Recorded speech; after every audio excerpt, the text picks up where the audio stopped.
Pagod ka na bang magmamakaawa sa taong mahal mo para lang nabalikan ka o makipagbalikan ito sa iyo? Hello mga guys, kumusta kayo? Panibagong araw, panibagong video na naman tayo.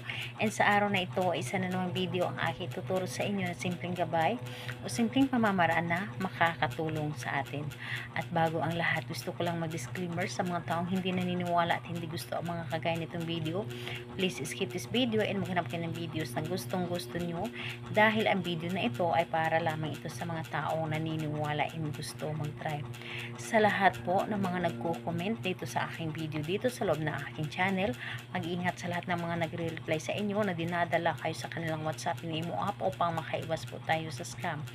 Ngayon po, ituturo ko sa inyo paano upang siya ay magmamakaawa sa inyo na balikan o makipagbalikan sa iyo. Ito ay pwedeng gawin sa parehas ng kasarian, babae ito babae, and lalaki ito lalaki, and syempre naman sa ating babae at lalaki na mag-partner or mag-ex. So, dito is kailangan natin dito ng ating gagamitin. Kailangan mo lamang dito ng panulat, kailangan mo lamang dito ng isang maliit na pirasong papel, at kailangan mo lang din dito ng cinnamon powder, and kailangan din natin dito ng inyong sapatos. Yung sapatos na inyo ay ginagamit palagi. So, yun lamang ang ating ihanda.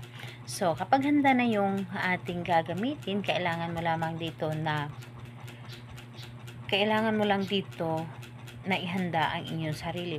Kailangan na alam mo sa iyong sarili na gustong gusto mo itong gawin.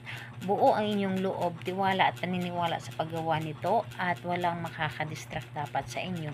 So dito, kapag handa na, pwede mo na itong umpisahan. Ang gagawin mo lamang dito ay napakadali lamang. Kumuha ng panulat, isulat ang totoong pangalan at apelyido ng inyong target. Totoong pangalan po ha, 6 na beses. 6 po. Isulat ninyo dito ang kanyang pangalan at apelyido ng 6 na beses. And kapag naisulat nyo na yung 6 na beses ng kanyang pangalan, ay inyo itong ikutin.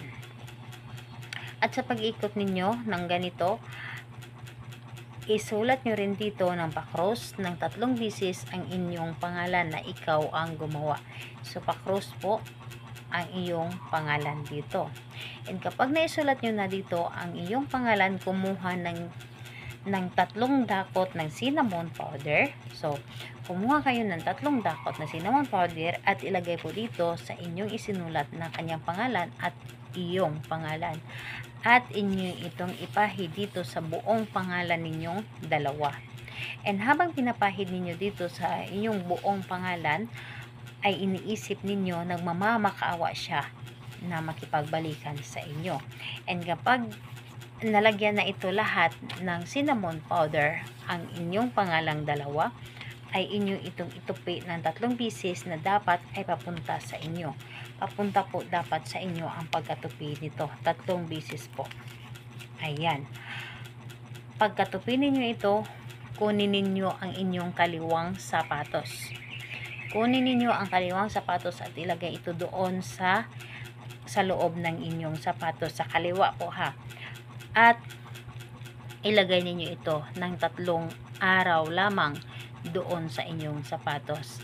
And halimbawa gagamitin ninyo ang inyong sapatos, kung meron kayong lakad, wala pong problema. Isuot po ninyo ang inyong sapatos na kung saan nandoon ito sa loob ng inyong sapatos. Mas maganda na inyo itong maaapakan. So, ayun. Pagkalipas ng 3 araw, kunin po ninyo ito at ibaon po ito sa lupa. Pwedeng sa paso, basta ito ay ibaon sa lupa. Kailan ito pwedeng gawin? Gawin ito sa araw ng Tuesday and Friday. Kahit anong oras, basta Tuesday and Friday. Pwede sa ibang araw kung may sinag ang buwan. So, ayun po. Malinaw po. So, ayan. Ito lamang ang ating dapat na gawin, and think positive. Ito ay gagana sa inyo. Salamat po sa inyo. Bye bye everyone. God bless us all.